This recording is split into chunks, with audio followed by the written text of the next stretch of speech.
Right, everyone, Sunday evening, and it's 67 Hail Hail Sunday Live. That's not John McGinley that's on with me today because we've gone up in the world and John's unavailable, so we thought we'd bring in one of the big dogs from the Celtic media world. You've probably seen him on the channel already. It's Tino from the Celtic Exchange. Tino, you've got a big billing to live up to. It's a tall order, Hamish, but I'll try my best. It's good to have you on, mate. We're going to just do what we normally do, me and John, chat about what happened yesterday with the victory over Alloa, and obviously look ahead to what's to come in the coming weeks, because Celtic are entering what I've coined as a defining period for Ange and the team. Yesterday, what was the thoughts? Me personally, job done, through to the next round, maybe a bit too much negativity for my liking in certain quarters. And what did you think? Yeah, I agree with that. I think there was a lot of sniping after the game and lots of debate, about who should or shouldn't have started in dead rubbers, or is it not a dead rubber? I think Ange's damned if you do, damned if you don't yesterday, because if you rest McGregor and the various other guys and we draw or disaster, we somehow don't go through, then he's in serious bother. We've managed to put out a fairly strong side, and even at that, only just scraped through overall. But I'm going to go with the biggest cup cliche, and it is all about getting through, and that's what we've done. Yeah, Callum McGregor's probably what you're referring to there. Yeah, you obviously think he should have started. I personally think he should have as well. It's a big cup tie for us, and as you say, if it's a game that we'd gone out somehow yesterday, then that's the thing that would have been chucked to Ange. Why did you not play your best players? I didn't actually have him in my predicted 11. Before the game, McGregor, I thought he may play Giakoumakis and then maybe a couple of other players in front and leave McGregor out. But I think we were talking. Sorry to interrupt, Hamish. We were talking. We were trying to potentially predict an 11, and we couldn't even get close. It was just so many factors at play. I do think, just from a continuity point of view, that's why McGregor has to be in, because you can make all these changes, but you need to have some sort of kind of thread running through your team, and I think your skipper has got to start, and he would have wanted to start as well. So yeah, it's McGregor I'm referring to, but I think it's the right call to start him. A freak injury looks like it might have put him out for a few weeks. Yeah, it wasn't as if it was like a muscle injury that you could maybe say he's been playing too much football. That's the kind of injury that happens, once a season if you're lucky, for your whole squad. I think Christopher Ayer had, an eye injury a few years ago, and Ryan Christie obviously had that really bad one he suffered against Aberdeen at Hampden. Henrik Larsson's an obvious kind of cheekbone one as well. So they're pretty rare, these ones, and you seem to remember them. It seems like Callum McGregor's now going to be missing for certainly the next few matches, and we just can't catch a break with these injuries at all, can we? It's getting, well, it's been ridiculous for a long time, but it's getting, even beyond ridiculous now. Yeah, and the muscle injuries are one thing, the various hamstring injuries, and that's, I think Ange's put his hands up and said, listen, this is down to how we play in the system and the rigours of how we train. The injuries we've picked up yesterday, very different types. Giakoumakis in the end of a seriously strong tackle. I'm sure we'll get into that. McGregor, very kind of freak occurrence, and Abada, the guy's a bit late and he catches him on his foot. I thought Alloa were a bit heavy-handed, and I spoke in our post-match about how they've got every right to be competitive, but I think the ref's got a duty of responsibility, a duty of care there to protect your footballers, and I don't think that happened. There was a bit of discussion on the forums last night about whether Ange should have come out and actually mentioned the robust, if you want to call it that, challenges from the Alloa players. It's something we've seen in a lot of games this season. You think back to the start of the season, the St Mirren fella Power was sent off for an atrocious challenge on David Turnbull, rightly sent off. But there's been a lot this season. Maybe it's not Ange's style, but do you think he or someone else at the club maybe should be fighting the players' corner a wee bit more with this? Maybe. I think you're right, though. It's not his style, and he doesn't, since he came in the door, he rarely complains about referees or excuses, isn't he? He doesn't like excuses at all. Exactly that. And I think part of that is that he doesn't like to create an excuse culture within the dressing room, because if he as a manager's making excuses, do the players think at times that they can make excuses, or it's just not going our way this time, and they start to feel sorry for themselves in some way, shape or form. So I just don't think he allows that to seep into what we're doing. Maybe someone higher up, at board level, could maybe ask the question, but do we want to go greeting like Rangers did after the Aberdeen game? It looks kind of cheap, and I don't think we need it, and I don't think Ange encourages it. It's worked though, hasn't it? Because now apparently Kevin Clancy isn't going to be reffing any, top flight game in is Yeah. it the coming week or whatever. So it clearly It works. happened previously. They complained about Column, I'm sure, and lo and behold, Column disappeared from their schedules for a while. So yeah, maybe it has worked. I just don't think it's a route Ange wants to go down though. Slagging off Rangers, Tino, you're going to fit in perfectly on the Off Sunday their show flyer. here. Yeah. You're getting right in where John left off.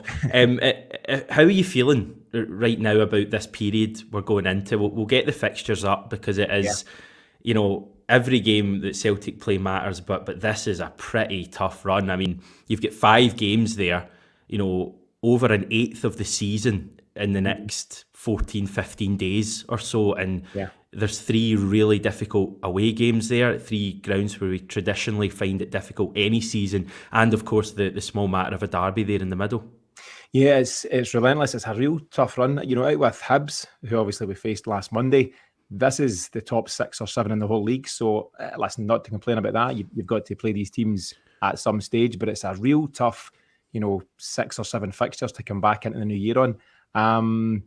The injuries, against Allo there haven't helped, but we just need to go on with that. And yeah, I think, as you say, season defining. And I think if we manage to come through these next, 5, 6 fixtures, including the cup game, unscathed, I think we've got a serious shout. Do you think we will though? That's the real question I want to ask. Do you think there's a chance of us going through those 5 games, with 5 victories? There's definitely a chance. I think we've got it within us. I think there's that belief within the team, but there's no doubt, your weekend, even just looking back to last Monday against Hibs, McGregor started, who probably won't start the next few games. Maeda, Rogic, obviously, these guys have fast become, starting players for us, and Maeda's obviously just come into the fold. It's a real lift, the fact that Hatate's not been called up, so that's a bonus. There was a suggestion Carter Vickers was going to be called up for the US, so it's great to have those guys, but there's no doubt all of a sudden we find ourselves very light in the forward positions particularly. And we've kind of struggled when we've had these injury crises earlier in the season. I think there's been 2 times when we've had it. The first one kind of coincided with that really bad run of form we had when, I think we were missing Kyogo and McGregor. They were the main 2, but there was a number of players out at the same time. The second one was just at the tail end of the year there, and we kind of limped on somehow with... I think the game we covered, David Turnbull was playing up front at home to Motherwell, and Abada had time, up top as well. That was really dire as well. It maybe doesn't feel quite as bad this time because we have signed some players. We've got certainly 2 of the Japanese players that are going to be available for these upcoming games. I think Matt O'Reilly is a big signing now. Can you imagine if whether he's ready to make an impact right away? We don't know, and I think we'll probably find out. But if we hadn't assigned him, you would be a bit concerned. Just, I was kind of looking at this just before we came on, and this is basically what we're left with. Certainly for Tynecastle, probably Dundee United and the Derby too. Assuming, McGregor is, relatively long term, assuming, Turnbull isn't, anywhere near to coming back, and obviously Rogic, Maeda, Kyogo will be out as well for these games. What do you kind of make of that, and what areas do you think we're really weak in? Yeah, I mean, you mentioned there just that spell where McGregor was out and Kyogo was out, and all the headlines and all the, the main talking points are about Kyogo and how much we missed him. McGregor absolutely is equally as important, and he makes everything tick there, and his presence, he's really stepped into that leadership role. So having those 2 guys missing, aside from anybody else, Maeda, Rogic, etc., serious blow, and there's no doubt we're weaker without them, so we just need to cope with that. In terms of where we suffered, I think it is the forward positions. All of a sudden, I think it's Giakoumakis who's going to get the nod for the next few games. There's lots of debate whether Abada steps in there like he done against St Johnstone, but I think Giakoumakis will get the nod. Now, whether that's going to be good enough, that's where the serious question mark comes in. I'd be wholly confident getting into these games with Maeda through the middle, certainly Kyogo. Yeah, I'm not so sure about Giakoumakis. I hope he is the man, but it remains to be seen. What are you not sure about? I think everyone's covered it. He doesn't seem to be an Ange type of striker. He's been brought in. A lot of people say he's maybe a plan B. He's maybe an alternative option. But I don't think Ange really looks for alternatives. I think he likes to play in a certain way, and that's his system, and he doesn't change it. He also seems to really like Giakoumakis as well, which is strange if he's not an Ange player. He's certainly talking him up. Now, I wonder how much that is in man management and psychology, because he's speaking glowingly about the guy in the press. He talked about the fact that all the players get the first week of January off to spend with family and whatever. Giakoumakis and a few others came in and trained and worked on their fitness. Giakoumakis himself has come out post-match yesterday, talked about some of his injury troubles, and has basically said his season starts now. I believe he's focused. I believe he's willing. I believe he puts in the shift. Whether he fits in the system, I don't know. His first goal is a great example of exactly the kind of striker he is. He will get on the end of crosses, but we don't kind of play that way. So I just wonder if there's a disconnect there. Yeah, I mean, I think when Celtic have been at their best under Ange this season, it's been when we've been really threatening in behind and we've been really direct. And you think back to Kyogo, and that's why everyone's so excited about the signing of Maida. And I just don't think Giakoumakis is going to offer us that, because he doesn't have the pace or the movement of either of those players. That's not to say he can't be a good player for Celtic. I think when he's looked at his best is when he's actually come on as a sub in games, when we've been kind of running down the clock and he's taken hits and he's won fouls. He looks really good at that. And he looks like, when he doesn't have time to think, that he's a really good finisher. His 2 goals he scored, St Johnstone and yesterday, were both, the ball was almost at him before he could realise, and he took both really well on the volley and put them in. And then you have the one yesterday when he has more time to think right after the goal, and he just never looked convincing at all. I kind of, I'm not writing him off at all, because I do think he's got something and can offer us something. Yeah. But I'd be lying if I said that I wasn't more concerned with Giakoumakis up front for these games than I would have been for, Kyogo or Maida up front. But it's going to be Giakoumakis. I mean, Ange isn't going to, shot his confidence by playing Abada up front. He's just not going to do that, is he? No, I think the way he's spoken in the last few games and the fact that he went with Giakoumakis last night, that tells you that's what he's thinking. Had he wanted to try Abada, last night was the perfect opportunity to do so. So I think it is Giakoumakis, and I suppose now it's over to him.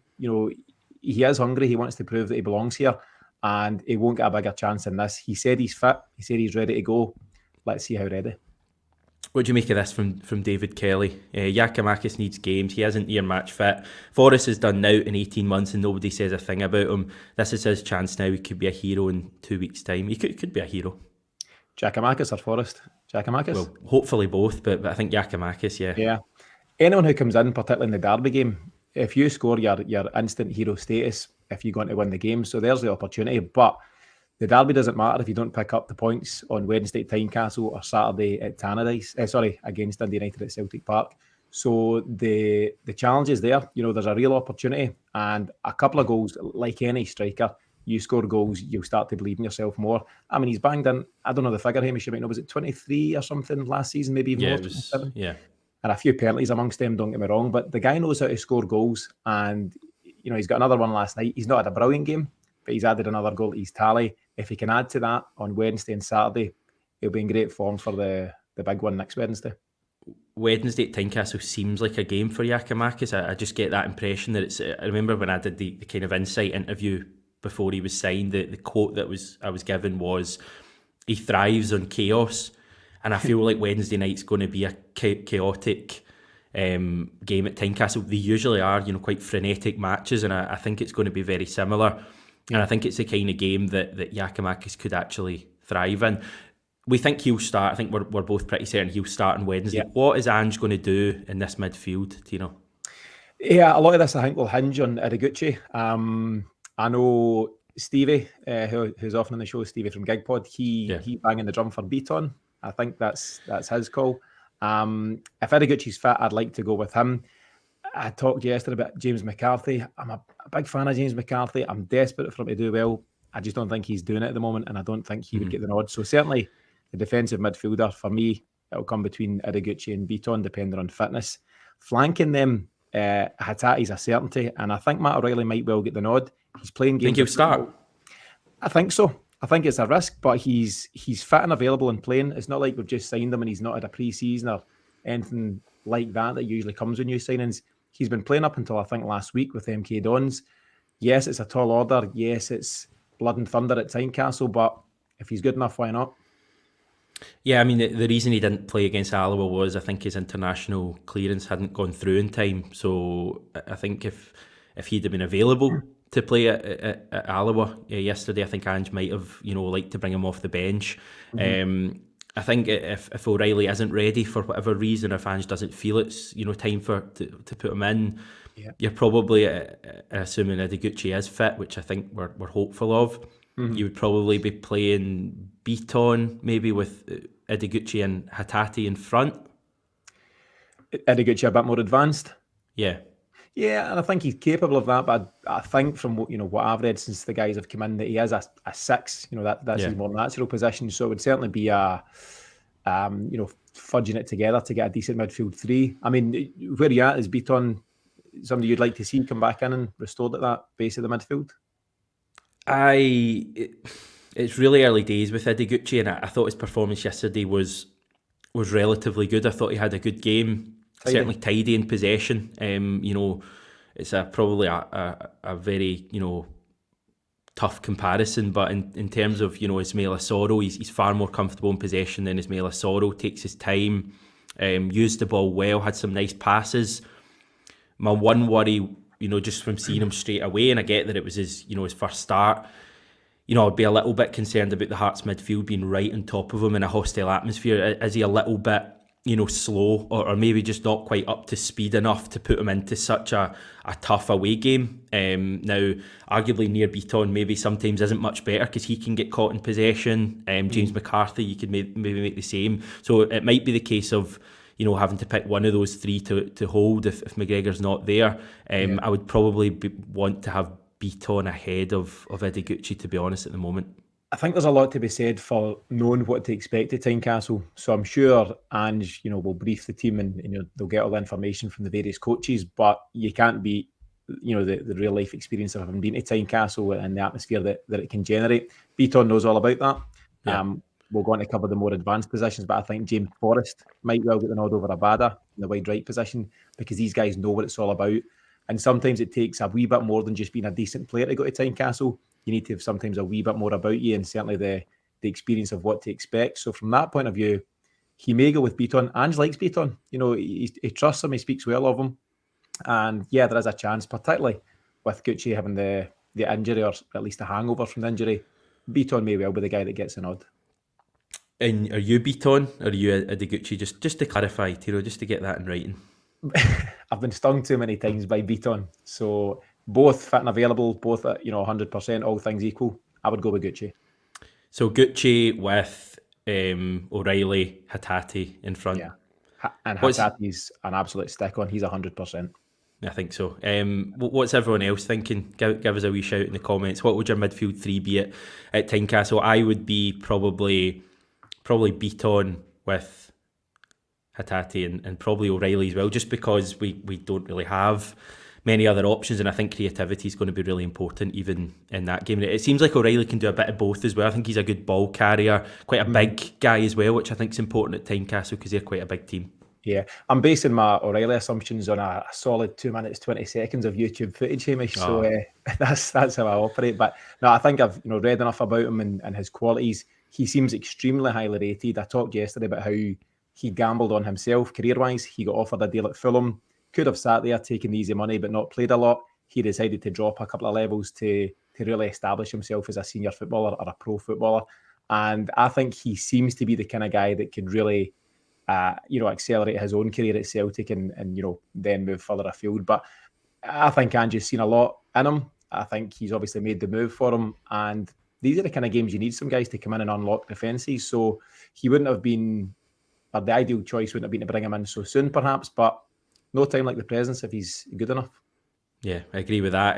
Right, just a couple of shouts. Beaton, Hatate, Gucci. So Beaton clearly the deeper there.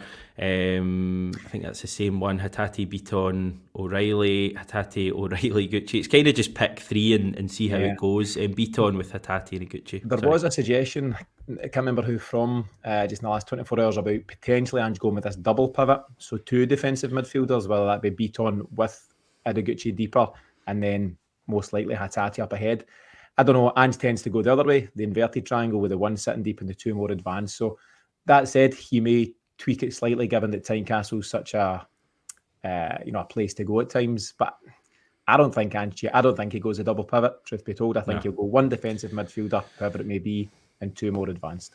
He didn't change in the buy arena, so I doubt he's going to change in Tynecastle. Wings, then, you've kind of touched on this already. You think Forrest is going to start Jota, perhaps? Jota time, absolutely. I think he's been careful with him in terms of bringing him back. I thought he might have got the nod against Hibs. He'd obviously trained in ahead of that one, but he's now brought him in nicely in terms of the game time he's had. He probably got a bit more game time on the artificial surface last night than I would have hoped, but he should be ready. And do you know what? He'll be keen as well to put down his marker. He had such an impressive start to the season and an impressive first half. He wants to pick up again, and I think Tynecastle's a great place to do that. It's a really big game, and as fans, we know it, but when those Celtic players get off that bus, or when they're warming up or walking out before the game at Tynecastle, they're going to feel it as well. Under the lights, it's going to be jam-packed. It's going to be, 20,000 there. It's going to feel like a really big game, I think. And players like Jota, if we know anything about him so far, it's that he loves the big occasion. Definitely, and I think am I right in saying there's less Celtic fans than usual? There's only 1,000 Celtic fans, so that in itself isn't a great help. It will be a hotbed atmosphere, but that's why these guys are the kind of top-level players. This won't impact Jota in terms of anything negative. He'll thrive on that, as will a few of our other big players. I think Hatate, he'll have played in big games. He's a league winner from Japan, but this is a different kind of fervent atmosphere, and he maybe hasn't experienced much of that. I think these guys go in and just really embrace this type of fixture, and it's definitely a game for these kind of players. Yeah, the good news defensively is that it should pretty much be full strength, shouldn't it? Because we're not missing any defenders. All the players we're missing are attacking, so you'll probably see a back four of or goalkeeper and back four of Hart, Juranovic, CCV, Starfelt and Taylor. Starfelt, I think kind of went back a little bit yesterday. I thought he had a little bit of an uncertain game, and it's going to be a tough match again at Tynecastle. I just think they're going to be throwing everything at us. He made his debut there at Tynecastle, and he was kind of thrust into it a little bit, but he was poor that night. And I'd love to see, he actually played his best game against Hearts the last time at Celtic Park. I'd love to see him having another standout game against them. Yeah, he'll definitely look to make up for that. So I think we all remember that debut pretty well, and it was such a disappointing night, after the hope of getting into a whole new season and then losing that first game. And I think you're right. I don't think Starfelt was great again last night, and we put out a bit of an impassioned plea, in his defence on our weekly show last week, because I think the vitriol in the media has been really quite puzzling. Some of the guys question him, and I include smart guys like Michael Stewart, who I do respect as a broadcaster, and I like his opinions generally speaking. I just think there's something more to it. I don't understand the angle that people are coming at, but then he did not help my argument by having a sketchy game last night. I thought he misplaced a few passes. He played a very poor pass to Liam Scales in the first half. He was 3-4 yards away from the park. It rolled out, and I thought he gave Scales a bit of a hard time, and I thought that was poor. And maybe he's not quite at himself, but going to Tynecastle and a chance to undo the wrongs of the first game of the season, I think he'll take that opportunity, and it's a big night for him. Where do we think that kind of criticism he's been getting comes from in general? I agree it's a difficult one, but it is quite common to hear people, if there's one player in the Celtic team they're going to single out, it's going to be Starfelt. Yeah, I just think whether it's the media or sometimes our own fans, there always has to be a bogeyman. There's always got to be someone. And even, when Celtic were winning invincible trebles and trebles and, when the going was good, there was still a lot of criticism. And listen, as football fans and pundits, you're well entitled to debate things and go over them. I just feel with Starfelt there's something a wee bit more to it. Things are going good at Celtic just now. The feel-good atmosphere's there. Ange's, status is at top level. And I think some people have just decided to pick holes, and it happens to be Starfelt. And to a lesser extent, Mikey Johnson falls into that bracket as well. I've defended both of those guys because if you wear a green and white hoop shirt, you deserve our support. We can all agree and disagree on who's a good player and who's a bad player. But if you represent Celtic supporters should do exactly that. You should support your team. And if guys move on and if they're deemed not good enough, trust Ange to make those calls. But I think Starfelt and Johnson have been the scapegoat, at several times this season. And I just think it's pretty poor. I knew you would find a way to get Mikey Johnson, a Mikey Johnson defence in there.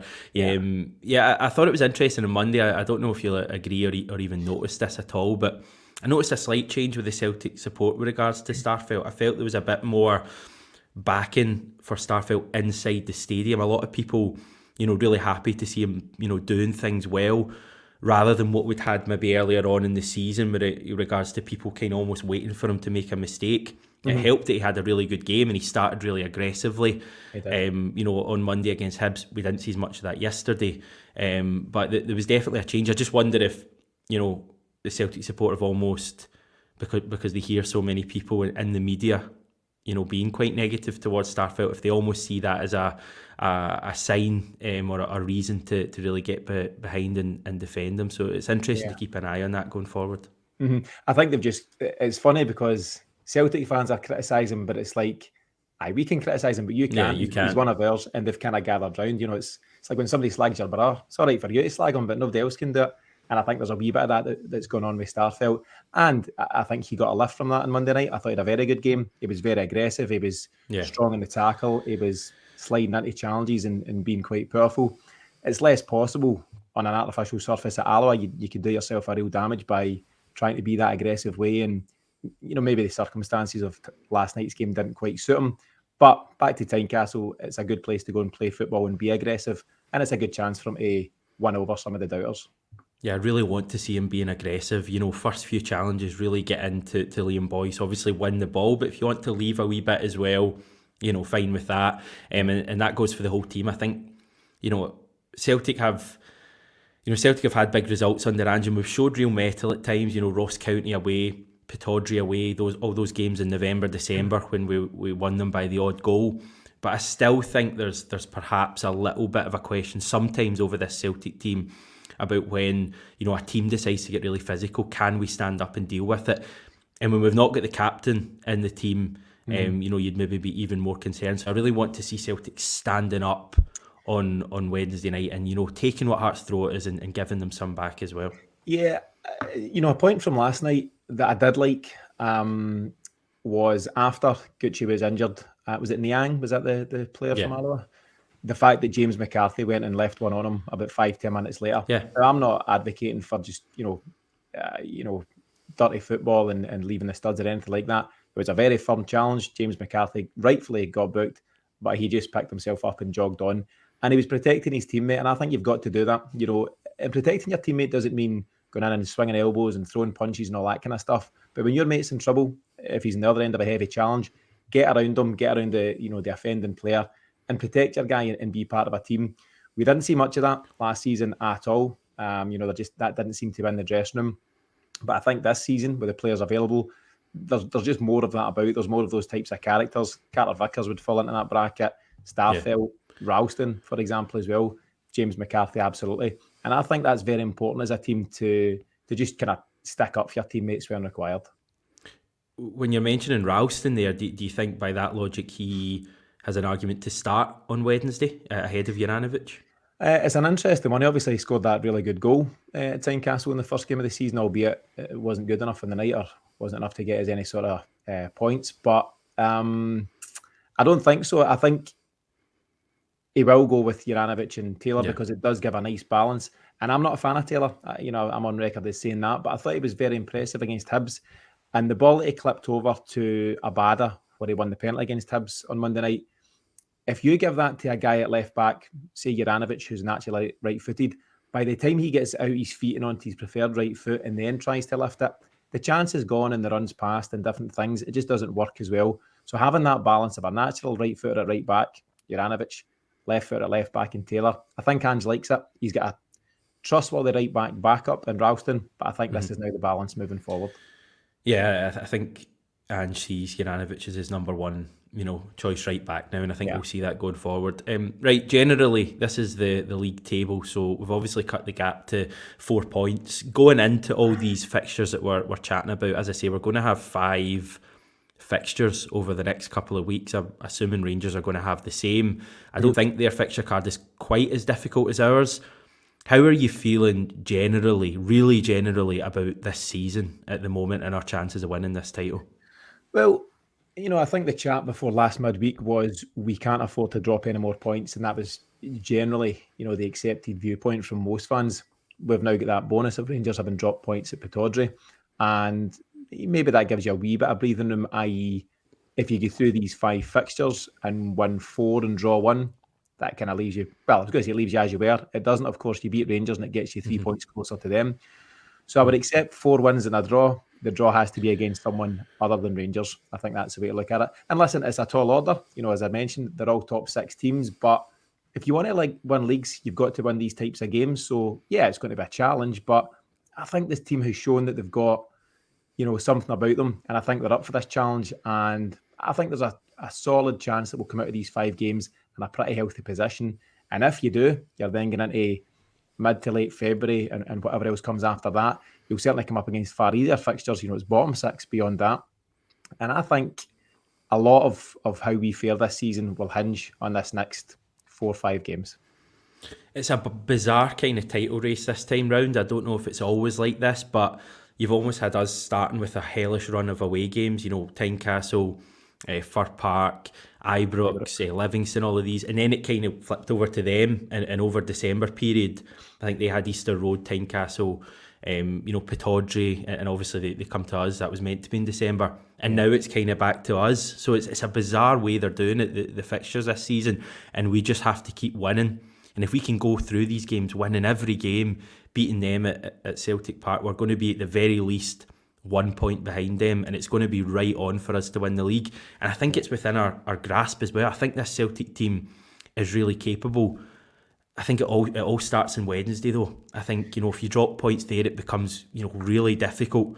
You maybe start doubting yourself a little bit. If we go to Tynecastle and get 3 points by hook or crook, it's going to really set us up for these games to come.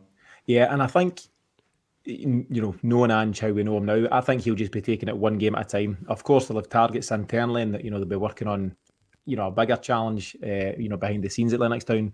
But he will be taking it one game at a time, and he won't even be looking as far as Dundee United. It's all about Wednesday night, because listen, if you get anything less than a win on Wednesday night, it changes the landscape, across the board. So he'll be looking just to get there, get through to Tynecastle, get the 3 points, then you regroup, and Thursday morning you can start to think about Dundee United.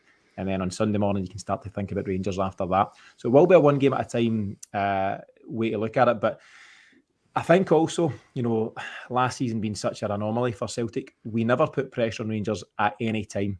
At no point, from early bells, obviously, when bowling goalies nonsense meant we had a couple of fixtures delayed or postponed, and all of a sudden they had a chance to stretch a lead, and Celtic never even put a glove on them after that. I think what we have seen in spells is that when put under any sort of pressure, Rangers don't like it. Last week against Aberdeen was the kind of first real test, certainly of the new year. They didn't come through that very well. And it's not just that Aberdeen drew with them. Rangers were really poor. It's not like there was a real battling 2 each draw, could have gone either way. Rangers were poor and could have lost the game. So I think there's just cracks starting to show.